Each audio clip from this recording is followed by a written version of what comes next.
पंतप्रधान नरेंद्र मोदी यांनी मांडलेल्या नाल्यातून गॅस काढण्याच्या संकल्पनेचा संदर्भ घेत काँग्रेस कार्यकर्त्यांनी प्रत्यक्ष नाल्यातून गॅस तयार करण्याचा अभिनव प्रयोग करून सरकारच्या धोरणांचा निषेध नोंदवला। सोलापूर लोकसभा मतदारसंघाच्या खासदार प्रणिती शिंदे यांच्या मार्गदर्शनाखाली सोलापूर शहर काँग्रेस कमिटीच्या वतीनं केंद्र सरकारच्या गॅस सिलेंडर दरवाढी विरोधात मंगळवारी अनोख्या पद्धतीनं आंदोलन करण्यात आलं। या पार्श्वभूमीवर कुंभारवेस नाल्याजवळ सोलापूर शहर काँग्रेस पक्षाचे अध्यक्ष चेतन नरोटे यांच्या नेतृत्वाखाली पंतप्रधान नरेंद्र मोदी यांनी मांडलेल्या नाल्यातून गॅस काढण्याच्या संकल्पनेचा संदर्भ घेत काँग्रेस कार्यकर्त्यांनी प्रत्यक्ष नाल्यातून गॅस तयार करण्याचा अभिनव प्रयोग करून सरकारच्या धोरणांचा निषेध नोंदवला। या प्रयोगाद्वारे सत्ताधाऱ्यांच्या दाव्यांची खिल्ली उडवत जनतेच्या समस्यांकडे लक्ष वेधण्याचा प्रयत्न करण्यात आला। यावेळी कार्यकर्त्यांनी नरेंद्र मोदी यांच्या प्रतिमेसमोर हे मोदी बाबा मेरी लाज रख लो आज, नाले से गॅस निकालो आज, चाय पकोडे बना लो आज अशी आरती केली आणि नाले का गॅस का सपना दिखाना बंद करो, गॅस सिलेंडर सस्ता करो असं म्हणत गॅस पुरवठा सुरळीत करण्याची मागणी केली।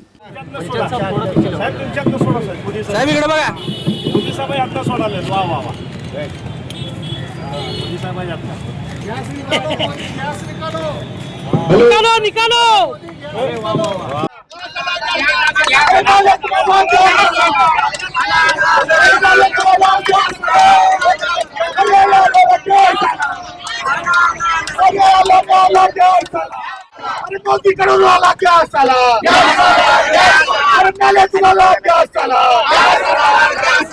यावेळी बोलताना चेतन नरोटे यांनी घणाघाती आरोप केले।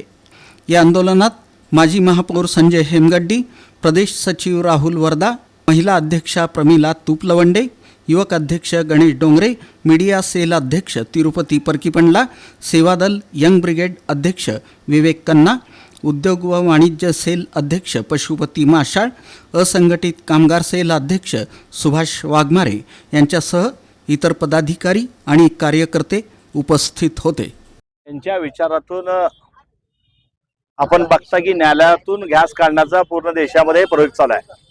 त्यामुळे सोलापूर शहरातील काँग्रेस पक्षाच्या वतीनं खासदार प्रणिती यांच्या मार्गदर्शनाखाली मोदीजींच्या संकल्पनात आज ह्या आपण बघताय की या नाल्यावर आपण प्रयोग केला आणि आता बघितलात की गॅस या ठिकाणी पेटलेला आहे। संपूर्ण आता तुम्ही या लोकांनी बघितलं की नाल्यामध्ये पाईप टाकल्यानंतर मोदीजींनी जसं देशाला सांगितलं आणि तिकडं पाईप टाकल्या या ठिकाणी गॅस पेटलेला आहे। आपण बघता की पहिल्यांदा सांगितलं की नोटबंदीमध्ये देशातील काळा धन आपल्याला आणायचा आहे, लोकांच्या गरीब लोकांच्या अकाउंटवर 15-15 लाख टाकायचे ते देखील आलेले आहेत। नंतर सांगितलं की कोरोना काळामध्ये गॅस जो अनेक लोक ऑक्सिजनवर मरत होते त्यावेळेस देखील मोदींनी सांगितलं की ऑक्सिजन सगळ्याला मिळत आहे आणि सगळे लोक या ठिकाणी खोटं बोलत आहेत। त्यातील अनेक लोक त्या ठिकाणी देशामधले महाराष्ट्रामध्ये सोलापूर शहरामध्ये दगावले गेलेले आहेत। आता देखील तुम्ही बघता की मोदीजी सांगतायत की देशामध्ये राज्यामध्ये गॅस कुठेही तुटणार नाही आणि त्यांच्या संकल्पनेत बघताय की सगळे गॅस निर्मिती या ठिकाणी चालू आहे। त्यामुळे काँग्रेस पक्षाच्या वतीनं आम्ही त्यांच्या जे विचारातून या ठिकाणी हे गॅस आता सक्सेसफुल झालेला आहे। मोदीजी हे देशाचे सक्सेसफुल जे किती लोकांना उल्लूमध्ये काढायचं हे खऱ्या अर्थानं मोदीजीकडनं शिकलं पाहिजे। लोकांना थाळी वाजवायला सांगितलं, अनेक हिरो नट नट्या बिग अमिताभ बच्चन देखील टाळ्या वाजवले, अनेक लोकांना दिवे लावायला लागले, मेणबत्त्या लावायला सांगितले आणि आता त्यांनी सांगतायत की राज्यामध्ये त्यांचे जे महाराष्ट्राचे मुख्यमंत्री ते सांगतायत की अजिबात कोण या ठिकाणी खोटं बोलायचं नाही, सगळीकडे सुरळीत चाललंय, गॅस सगळ्याला मिळू लागलाय। मग 2-2 किलोमीटर अंगा काय लोक उगा बाहेर पडतात का? पण आज राज्यात महाराष्ट्रात नाही अनेक राज्यामध्ये तुम्ही बघता की लोकांच्या गॅससाठी रांगा लागलेल्या आहेत, तरी देखील ह्या राज्यकर्त्यांना डोळे उघडायला तयार नाहीत आणि फुल खोटं बोलायचं की राज्यामध्ये गॅस आहे, इकडे लोक मरी का नाहीत, पण खोटं बोलाची एक हद्द असते.